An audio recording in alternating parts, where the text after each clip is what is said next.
Hello, welcome to Repair Sprout YouTube channel, and today we're going to talk about water damage SEO mistakes, how not to succeed with your water damage SEO efforts. We're going to cover three most common water damage SEO mistakes. Um, these are going to be mistakes a lot of business owners and marketers make. So let's just get straight into these. Number one is going to be trying to rank with a homepage. Your homepage should be only branded and not targeting any keywords. Do not chase rankings with your homepage, and do not buy a domain that's going to be used for. Do not buy like a keyword domain. Use your brand name as your domain name. So many companies do this. They buy a domain like serviceincity.com, like water damage restoration in name a city, then .com, and then create a page on that and try to rank with that homepage. What you should do instead is you should have a page for each of the services that you offer. So a water damage page, a fire damage page, mold removal page, or any other page that or any other service that you offer. You should have a page for that service too. So you should also have a page for each of the locations, cities that you serve. So check out our video on website structuring for restoration companies. But this approach where you have a separate landing page for each of the keywords and each of the services and the locations that you offer is going to be much better and much easier if done right. It should be easier for you to rank with that. So however, when you're trying to rank with your homepage and you like buy a domain water damage city.com and then try to rank for water damage in that city, that can actually work. But you're going to limit yourself with that approach, because let's say that you want to scale and you open new locations, you're going to have a harder time with scaling with that website because you're limiting it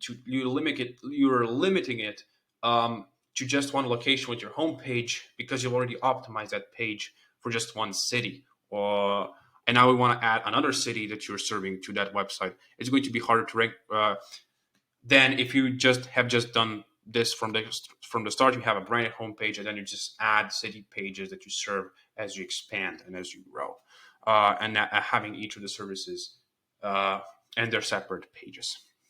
So again, check out our video on website structuring, and let's move on to number two.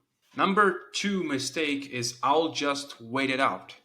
When most businesses do SEO, they're following an one and done approach. They set up their website and citations, open a Google business profile, and then they wait. They think that they've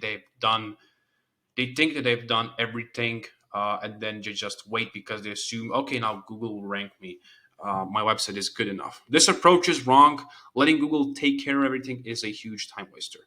In some very competitive markets, you'll likely not rank at all with just a website. And people that follow this approach, businesses that follow this approach, usually don't have a great enough website, uh, because they've just done it to say that they've done it, and then that's it. So I mean, you may be wondering, like, aren't we supposed to just wait? Yes, according to Google, you will just wait, and Google will recognize good content on its own. Um, However, if you're smart about your SEO, we will speed the whole process up. You'll wait either way. It just, the matter of, waiting less and speeding the whole process up by feeding Google signals it wants to see, and constantly having Google take a look at your website through signals like traffic and engagement and backlinks. Hey, this website is getting backlinks and traffic. What is going on here? And then they take a look at your website, and by feeding Google these signals over time, your website will rank, your Google business profile will rank, and you will see growth. But if you don't do anything, you'll likely stay in one place for a long time. So um, just having a website is not enough. You need to do more than that. You need to send traffic to your website. You need to send engagement. You need to send backlinks, citations, social profiles, press releases, all of these things consistently every month to show Google that something is going, your prominence is growing. If you check out our video on local SEO, you'll know that one of the ranking factors is prominence. So yeah, Just a website, not enough. You need more than that. So um, waiting will get you nowhere. So let's get to number three. Number three is bad content. Low quality duplicate content doesn't just directly harm your rankings, but also the user experience of your website visitors. Internet is getting bombarded with content every day. There are tons of tools out there that create content automatically, and people copy and paste that to their websites. This is why Google values great content that's actually helpful to users, and they will continue to value it more and more. They value it a lot already, but I believe it will continue just in the direction of more and more emphasis on the content. Um, so first of all, let's just define what bad content is. Low quality content that is thin doesn't actually help anybody. It's just generic sales, like we're the best, we're the best, we're the best. When you've, for example, you may have not said like, hey, we have all these reviews and testimonials. This is what we have actually done. So tangible, results. This is what separates us from the competitors. We offer this, this, and this, and this. Um, you know, Perhaps answer some of the questions people might be having that are looking for that service.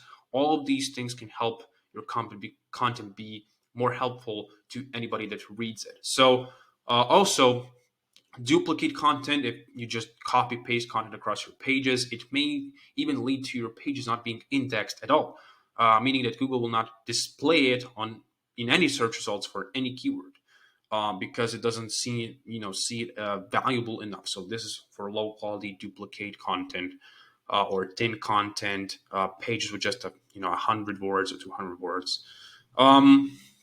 So also, if your content is bad, your visitors will, they may just simply click off your website because they haven't found what they need. When people quickly click off your website, Google will see those signals as bad user experience. And also, in the end, what you're after, above everything else, is conversions. And if you have a bad website with bad content, you will not get as many conversions as you want. So yeah, that's it. These have been three most common water damage SEO mistakes. Make sure not to make them. If you have any questions, leave a comment or join a Facebook group and ask. You can also go to our website and schedule a free consultation. And yeah, that's pretty much it for today. Hope you like this video. If you need anything else, again, leave a comment and I will see you next time. Bye bye.